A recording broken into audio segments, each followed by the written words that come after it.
നമുക്ക് ഇറങ്ങാമേ, ഇനിയും നിന്നാ ഞങ്ങളങ്ങ് എത്താൻ വൈകും. ദത്തൻ എല്ലാവരോടുമായി ഒരു ചിരിയോടെ പറഞ്ഞുകൊണ്ട് എഴുന്നേറ്റതും മീരൊരു ഞെട്ടലോടെ മുഖമുയർത്തി നോക്കി. കരഞ്ഞു ചുവന്ന അവളുടെ മുഖം എല്ലാവരിലും ഒരുപോലെ വേദന നിറച്ചു. ശ്വാസം വിളങ്ങിയ പോലൊരു അവസ്ഥയിലായിരുന്നു മീര. എന്തു പറയണമെന്നോ എന്ത് ചെയ്യണമെന്നോ ഒന്നും അറിയാത്തൊരവസ്ഥ. ആദ്യം ഒന്ന് വന്നിരുന്നെങ്കിലും ഉള്ളൊരുക്കി തന്നെ പ്രാർത്ഥിച്ചു പോയവൾ. അവരെല്ലാം എതിർത്തുകൊണ്ട് ഒരു വാക്ക് പോലും പറയാനാവാത്തൊരവസ്ഥയിൽ തറഞ്ഞുപോയി മീര. അത് ഇപ്പൊ പോകാൻ പറ്റില്ല. മീരയുടെ അവസ്ഥ കാണെ അറിയാതെ അഗ്നിയുടെ ശബ്ദം ഉയർന്നുപോയി. അടുത്ത നിമിഷം എല്ലാവരുടെയും ശ്രദ്ധ അവനിലേക്ക് മാത്രമായി. ദത്തന്റെ മിഴികളൊന്ന് കുറുകി. അതെന്താ? അത് പിന്നെ ആയുഷ്വരാതെങ്ങനെ മീരെ കൊണ്ടുപോകാൻ സാധിക്കാം? മീര ഇവിടെ അവന്റെ സംരക്ഷണമുള്ളത്. അതുപോലെ ആ കില്ലർ പിടിക്കാത്തിടത്തോളം കാലം മീരയും അപകടത്തിൽ തന്നെയാ. സോ അവൻ വന്നിട്ട് പോയാ പോരെ? മീരയുടെ അവസ്ഥ തീർത്ത സങ്കടത്തിൽ എതിർത്ത് പറഞ്ഞാണെങ്കിലും ആയുഷ് വരുന്നവരെ സമയം നീട്ടിക്കിട്ടിയല്ലോ എന്നുള്ള ആശ്വാസത്തിലായിരുന്നു അഗ്നി. ഇരുമിഴികളും അമർത്തി തുടച്ച് നന്ദിയോട് അവനെ നോക്കി മീര. മിഴികളൊന്ന് ചിമ്മിക്കാണിച്ചുകൊണ്ട് അവളെ ആശ്വസിപ്പിച്ചവൻ. ഇരുവരുടെയും പരസ്പരമുള്ള നോട്ടം കാണെ ദത്തൻ ദേഷ്യത്തോടെ കൈമുഷ്ടി ചുരുട്ടിപ്പിടിച്ചു. നമ്പർ തന്നാ മതി, ഞങ്ങൾ കോണ്ടാക്ട് ചെയ്തോളാം. പിന്നെ ഇത്രയും കാലം ഇവിടെ എവിടെയാണെന്ന് പോലും അറിയാതെ ഞങ്ങൾ തേടി നടക്കുമ്പോ നിങ്ങളുടെ കൂടെ ഉണ്ടെന്ന് പറയാനുള്ള മര്യാദ പോലും ആ സാറ് കാണിച്ചിട്ടില്ലല്ലോ. പിന്നെ ഞങ്ങൾ എന്തിനാ അതൊക്കെ നോക്കണം? ഒരു നിമിഷമുള്ള ദത്തന്റെ മറുപടിയിൽ എല്ലാവരുടെയും മുഖം വിളറിപ്പോയി. ഗംഗയും ശബരിയും ആകെ വല്ലാതെയായി. ആലി അപ്പോഴും പുച്ഛത്തോടെ ചുണ്ട് കോട്ടിയതേയുള്ളൂ. ആട്ടിൻ തോലിട്ട ചെന്നായാണ്. എത്രയൊക്കെ അഭിനയിക്കാൻ ശ്രമിച്ചാലും യഥാർത്ഥ ഭാവം പുറത്തേക്ക് വരും. അത് അവൾക്ക് നന്നായിട്ട് അറിയാം. ഇത്തവണ അഗ്നിയുടെ മിഴികൾ സംശയത്തോടെ ദത്തനെ നോക്കി. മീരയെ നോക്കുന്ന അവന്റെ നോട്ടം ഇരയെ കിട്ടിയ വേട്ടക്കാരന്റെ ഭാവം അവൻ എളുപ്പത്തിൽ തിരിച്ചറിഞ്ഞു. ഒന്നുമില്ലെങ്കിൽ ആളൊരു ക്രിമിനൽ ലോവറല്ലേ? ഈ ഒരു നോട്ടം മതിയാവും ദി ഗ്രേറ്റ് ആദിത്യവർമ്മക്കും നിന്റെ കണ്ണുകൾ ചൂഴ്ന്നെടുക്കാൻ. പുച്ഛത്തോടെ ഓർത്തെടുക്കുമ്പോഴും അഗ്നിയുടെ ഉള്ളിൽ ആദ്യം തിരികെ എത്താത്തതിന്റെ ടെൻഷനും ഉണ്ടായിരുന്നു. ഒന്നും വിചാരിക്കരുത്, അവനൽപ്പം അത് സാരില്ലേ, തെറ്റ് ഞങ്ങളുടെ ഭാഗത്താണല്ലോ. എന്തൊക്കെ ന്യായങ്ങൾ നിരത്തിയാലും നിങ്ങളൊന്നും അറിയിക്കാതെ പേടിപ്പിച്ചുള്ള മറുപടി ആവില്ല. ഗംഗ പറഞ്ഞു തുടങ്ങിയതും സീതാമ്മയാണ് അവർക്കുള്ള മറുപടി നൽകിയത്. എന്നാ പിന്നെ ഇരിക്കുന്നില്ല, മോളുടെ അവസ്ഥ ഇങ്ങനെ ആയതുകൊണ്ടാ. ആയുഷ് സാറിനെ ഞങ്ങൾ കോണ്ടാക്ട് ചെയ്തോളാം. ആലിയെ നോക്കിക്കൊണ്ട് ഗംഗ വീണ്ടും പറഞ്ഞതും ഇത്തവണ ആരും എതിർത്തില്ല. മീരയുടെ സങ്കടം കൊണ്ടുപോവുകയാണ് തന്നെ തന്റെ ആദ്യേട്ടന്റെ അരികിൽ നിന്നും. ഓർത്തതേ സങ്കടം അധികരിച്ചു. പോയാൽ പിന്നെ ഒരിക്കലും ആ മുഖം കാണാൻ തനിക്കാവില്ല. അപ്പൂന്ന് വിളിക്കുന്ന കേൾക്കാനാവില്ല. കിളിക്കുഞ്ഞേന്ന് കൊഞ്ചിക്കുന്ന അറിയാൻ കഴിയില്ല. എങ്ങും വരില്ലെന്ന് ആദ്യമായി വാശി കാണിക്കാൻ തോന്നിപ്പോയവൾക്ക്. പോയിട്ട് വാട്ടോ അമ്മയുടെ കുട്ടി. സീതാമ്മ അവളെ കെട്ടിപ്പിടിച്ച് കരഞ്ഞുകൊണ്ട് പറഞ്ഞതും അവളൊരു തണൽ കിട്ടിയതുപോലെ ആ നെഞ്ചിലേക്ക് മുഖം അമർത്തി വെച്ച് വിങ്ങിക്കരഞ്ഞു. പുറകെ ചെറിയമ്മയും സുധാമയും മുത്തശ്ശിയും അച്ഛന്മാരും മുത്തശ്ശനൊക്കെ അവളെ ചേർത്ത് പിടിച്ചു.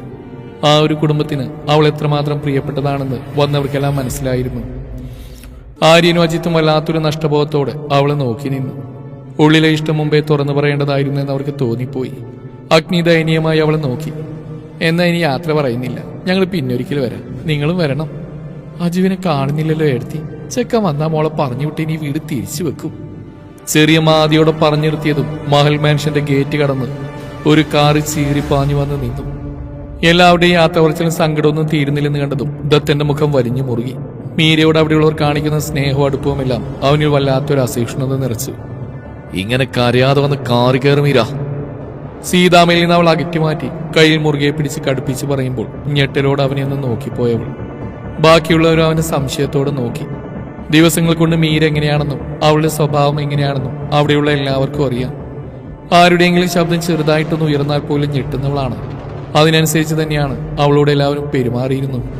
തങ്ങളൊക്കെ ഇത്രയും കരുതലോടെ പെരുമാറുമ്പോൾ അവളുടെ ഏട്ടൻ എന്തുകൊണ്ട് ഇങ്ങനെയെന്നൊരു ചോദ്യം എല്ലാവരിലും ഉയർന്നുപോയി. ആര്യനും ജിത്തുവിന് അഗ്നിക്കുന്ന അവന്റെ സ്വഭാവം ഇഷ്ടാവുന്നുണ്ടായിരുന്നില്ല. കയറി മീര. ആരെയും ഒന്നിനെയും ഗൗനിക്കാതെ കാറിന്റെ ഡോറ് തുറന്നു പിടിച്ചുകൊണ്ട് മീരയോട് പറയുമ്പോൾ ദയനീയമായ അവളുടെ നോട്ടം ഒരിക്കൽ കൂടി അഗ്നിക്ക് നേരെ നീണ്ടു. സത്യമറിയാവുന്ന മറ്റൊരാൾ അഗ്നിയാണെന്ന് അറിയുന്നുകൊണ്ട് തന്നെയാണ് ഒരാശ്രയത്തിനെന്ന പോലെ വീണ്ടും അവനിലേക്ക് ആ മിഴികൾ ചലിച്ചത്. ഇത്തവണ അഗ്നിക്ക് അവൾക്ക് നേരെ കണ്ണടക്കാനായില്ല. ദത്തന്റെ പെരുമാറ്റവും മറ്റും തീർത്ത സംശയം ആവോളമുള്ളതുകൊണ്ട് തന്നെ അവളെ അവർക്കൊപ്പം പറഞ്ഞേക്കാൻ തോന്നുന്നില്ലായിരുന്നു അവന്. തൊട്ടടുത്ത നിമിഷം അഗ്നി എന്തോ പറയാൻ മുന്നോട്ട് വന്നപ്പോൾ തന്നെ മാൻഷന്റെ ഗേറ്റ് കടന്നുകൊണ്ട് അവന്റെ കാറ് ചീറിപ്പാഞ്ഞു വന്നു നിന്നു. അത്രയും വേഗത്തിലും ഇരമ്പലോടെ ഒരു കാർ വന്ന് നിന്നപ്പോൾ തന്നെ ദത്തനുൾപ്പെടെ എല്ലാവരുടെയും ശ്രദ്ധ അതിലേക്ക് മാത്രമായി. മീരയുടെ ഹൃദയം ശക്തമായി ഒന്നും ഇടിച്ചു നിന്നു. കണ്ണുകൾ നിറഞ്ഞ് കാഴ്ചയെ മറച്ചു. കാറിൽ നിന്ന് ആദ്യം ഇറങ്ങിയത് ആയുഷാണ്. പോലീസ് യൂണിഫോമിൽ ഇറങ്ങി വരുന്നവനെ കണ്ടപ്പോൾ തന്നെ വന്നിരിക്കുന്നത് ആരാണെന്ന ധാരണ ദത്തനും ബാക്കിയുള്ളവർക്കും ഉണ്ടായിരുന്നു. അപ്പോഴും മാധവന്റെ കണ്ണുകൾ ഭയത്തോടെ ഡ്രൈവർ സീറ്റിലേക്കാണ് നീണ്ടത്. വ്യക്തമായി കാണുന്നില്ലെങ്കിൽ പോലും അതിനുള്ളിലിരിക്കുന്ന ചെകുത്താന്റെ നോട്ടം അവിടെ നിൽക്കുന്ന ഓരോരുത്തരെയും പഠിക്കുന്നത് പോലെ അലയുന്നുണ്ടാവും. അത് അയാൾക്ക് ഉറപ്പാണ്. ഉള്ളിലെ ഭയം പുറത്ത് പ്രകടിപ്പിക്കാതിരിക്കാൻ ആവുന്നത് അയാൾ ശ്രമിച്ചു. കുഞ്ഞുമണി! ആയിഷ ഇറങ്ങി അടുത്തേക്ക് വരുന്നതിനൊപ്പം തന്നെ അവളെ വിളിച്ചുകൊണ്ട് അജു കോ ഡ്രൈവർ സീറ്റിൽ നിന്നിറങ്ങി മുന്നോട്ട് വന്നു. ആശ്വാസത്തോടെ നിശ്വസിച്ച് പോയവൾ. അജുവിനെ കണ്ടതിന്റെ സമാധാനമുള്ളിൽ നിറഞ്ഞെങ്കിൽ പോലും മിഴികൾ തേടിയെത്തിയത്, ഹൃദയം തിരഞ്ഞത് അതിന്റെ അവകാശിയാണ്. കുഞ്ഞുമണി, എന്തുപറ്റി? എന്തിനാ കരയുന്നത്? മോളിത് എവിടേക്ക് പോവാ? അവൾക്കരികിലേക്ക് വരുന്നതിനൊപ്പം അവളുടെ കയ്യിൽ മുറുകെയിരിക്കുന്ന ദത്തിന്റെ വിരലുകളിലേക്ക് നോക്കിയാണ് അജുവിന്റെ ചോദ്യം. ദത്തിനോടുള്ള പേടി കൊണ്ടും അജുവിന് അവൻ എന്തെങ്കിലും ചെയ്താലോ എന്നുള്ള ഭയം കൊണ്ടും മീര ഒരു വാക്ക് പോലും പറയാനാവാതെ അവനെ ദയനീയമായി നോക്കി. തന്നിൽ മുറുകിക്കൊണ്ടിരിക്കുന്ന ദത്തിന്റെ വിരലുകൾ തീർക്കുന്ന നോവിൽ നിന്നും അവനുള്ളിലെ ദേഷ്യം അവൾക്ക് മനസ്സിലാവുന്നുണ്ടായിരുന്നു. മോളെ കൊണ്ടുപോകാൻ വന്നത് അജു. ഇത് അവളുടെ അമ്മയും ചേച്ചിയും കുടുംബമാ. അജുവിന്റെ ചോദ്യത്തിന് സുധാമയാണ് മറുപടി നൽകിയത്. അജു ഒരു ഞെട്ടലോടെ ആദ്യം മീരയെയും പിന്നെ തിരിഞ്ഞ് തങ്ങൾ വന്ന കാറിലേക്ക് നോക്കി. ഇനി നടക്കാൻ പോകുന്നത് എന്തായിരിക്കുമെന്നൊരു ഊഹം അവനുണ്ട്. ആയുഷും അതേ പകപ്പിൽ തന്നെയാണ്. ഇനി എന്ത് കണ്ടു നിൽക്കുകയാണ് മീര? കയറാനല്ലേ നിന്നോട് പറഞ്ഞത്? ശബ്ദമുയർത്തി ദത്തൻ ചോദിച്ച നിമിഷം തന്നെ ഡോർ തുറന്ന് പുറത്തേക്ക് ഇറങ്ങിയിരുന്നു ആദി.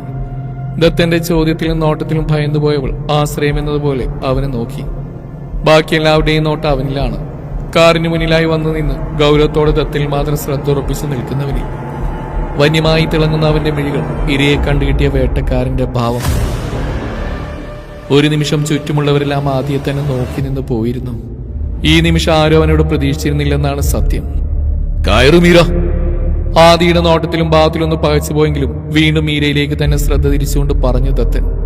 വിതുമ്പുന്ന അവളുടെ അത്തരങ്ങളും കണ്ണു നിറച്ചുള്ള നോട്ടവുമൊക്കെ മുന്നിൽ നിൽക്കുന്നവന് നേരെയാണെന്ന് കണ്ടതും ദത്തന്റെ മിഴികൾ വല്ലാത്തൊരു ഭാവത്തോടെ അവളെ നോക്കി. നിന്നോട് കയറാനല്ലടി പറഞ്ഞേ! എല്ലാം കൊണ്ടും ക്ഷമ നശിച്ചുപോയ ദത്തൻ മീരയെ വലിച്ച് കാറിലേക്ക് ഇടാനൊരുങ്ങിയതും ശക്തമായി ദത്തന്റെ കയ്യിൽ നിന്നും കുതറിയവൾ. ഒട്ടും പ്രതീക്ഷിക്കാതെയുള്ള മീരയുടെ പ്രവൃത്തിയിൽ ദത്തന്റെ പിടി അയഞ്ഞു പോയതും എല്ലാവരെയും ഞെട്ടിച്ചുകൊണ്ട് മുന്നിലേക്ക് ഓടിച്ചെന്നവന്റെ നെഞ്ചിലേക്ക് വീണ് കരഞ്ഞവൾ. അത്രയും നേരം ദത്തനിൽ മാത്രം മിഴികൾ ഉറപ്പിച്ചു നിന്നവൻ നേർത്തൊരു ചിരിയോടെ തന്റെ കിളിക്കുഞ്ഞിനെ നെഞ്ചിലേക്ക് ഒതുക്കി പിടിച്ച് ഇരുകൈകൾ കൊണ്ടും പൊതിഞ്ഞു പിടിച്ചു.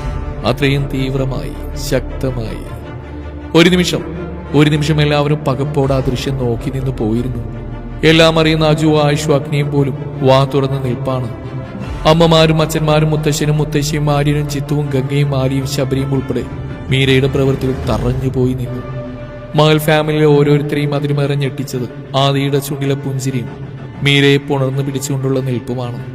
ആദിയെ ഇറുകെ പുണർന്നു നിൽക്കുന്ന മീര, അതുപോലെ അവളെ പൊതിഞ്ഞു പിടിച്ചു നിൽക്കുന്ന ആദി. ഒരു പെണ്ണിനെ അവൻ നോക്കുന്ന പോലും കാണാത്തവർക്ക് അത്ഭുതം നിറഞ്ഞു നിൽക്കുന്ന കാഴ്ചയാണിത്. അതുപോലെ എല്ലാവരെയും എന്തിനേയും ഭയത്തോടെ മാത്രം നോക്കുന്നവൻ അത്രയും സ്വാതന്ത്ര്യത്തോടെ ഒരുവനിൽ ചേർന്ന് നിൽക്കുന്നത്. അതും എല്ലാവരും ഭയപ്പെടുന്ന ചെകുത്താനെ തന്നെ പുണർന്നു നിൽക്കുന്ന വിശ്വസിക്കാനാവാത്ത കാര്യമാണ്. കണ്ണു തുറന്ന് സ്വപ്നം കാണുവാണോ എന്ന് പോലും ചിന്തിച്ചു പോയിരുന്ന മഹൽ കുടുംബം മുഴുവനും.